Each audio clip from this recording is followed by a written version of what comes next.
আমরা জানি আমাদের দেশে স্বাধীনতা আন্দোলনের ব্রিটিশের হাত থেকে ভারতকে মুক্ত করার লড়াইয়ে বহু শহীদ অকাতরে নিজের প্রাণ দিয়েছে। তেমনই একজন শহীদ যে কিশোর বয়সে বিপ্লবী আন্দোলনে নিজেকে সমর্পণ করেছিল। ক্ষুদিরাম বসু 1908 সালের 11ই আগস্ট দেশমাতৃকার মুক্তির সম্মানে পরাক্রমশীল ব্রিটিশের শাসনকে পরাস্ত করতে ফাঁসির দড়িতে নিজের জীবন দিয়েছিলেন। আজকে ভারতের ছাত্র ফেডারেশনের উদ্যোগে ক্ষুদিরাম বসুর 117তম আত্মবলিদান দিবসে ক্ষুদিরাম বসুর প্রতিকৃতিতে ফুলমালা প্রদান করে এবং তার প্রতি শ্রদ্ধা জ্ঞাপন করে।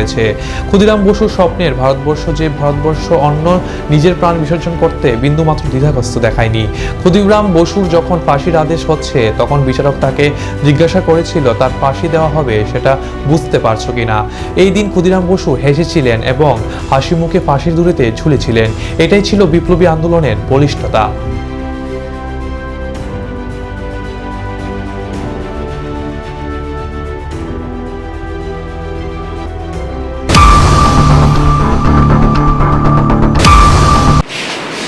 আমরা জানি যে আমাদের দেশের স্বাধীনতার আন্দোলনে ব্রিটিশদের হাত থেকে ভারতকে মুক্ত করার লড়াইয়ে বহু শহীদ অকাতরে নিজের প্রাণ দিয়েছেন।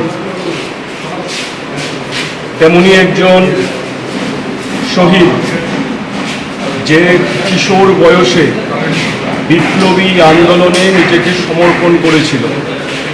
ক্ষুদিরাম বসু 1908 সালের 11ই আগস্ট দেশমাতৃকার মুক্তির সংগ্রামে পরাক্রমশীল ব্রিটিশ শাসনকে পরাস্ত করতে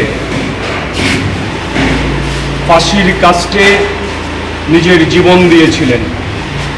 আজকে আমরা ভারতের ছাত্র ফেডারেশন ক্ষুদিরাম বসুর প্রতি শ্রদ্ধা জ্ঞাপন করছি। ক্ষুদিরাম বসুর প্রতিকৃতিতে আমরা ফুলমালা দিয়েছি।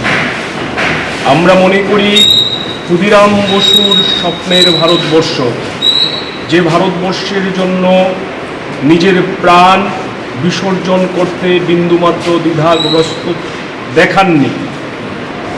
ক্ষুদিরাম বসুর যখন ফাঁসির আদেশ হচ্ছে তখন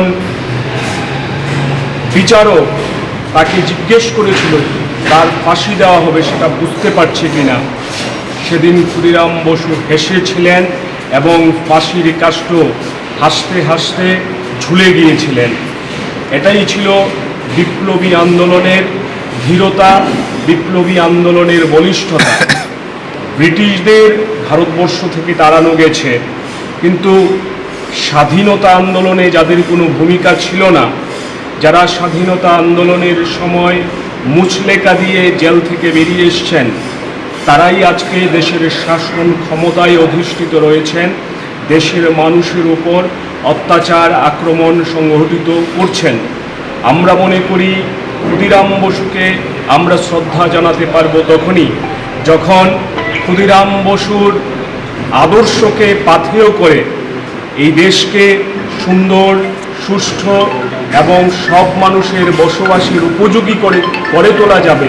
তখনই ক্ষুদিরাম বসুকে সঠিকভাবে শ্রদ্ধা জানানো হবে, সম্মান জানানো হবে। আমরা আমাদের লড়াই সংগ্রাম আন্দোলনের মধ্যে দিয়ে ক্ষুদিরাম বসুকে স্মরণ করতে চাই। আমাদের লড়াইয়ে প্রেরণা হয়ে প্রতিদিন ক্ষুদিরাম বসু মতো শহীদেরা আমাদের পথ দেখায়। আমরা আরও একবার আজ 11ই আগস্ট ক্ষুদিরাম বসুর স্মৃতির প্রতি গভীর শ্রদ্ধা জ্ঞাপন করছি।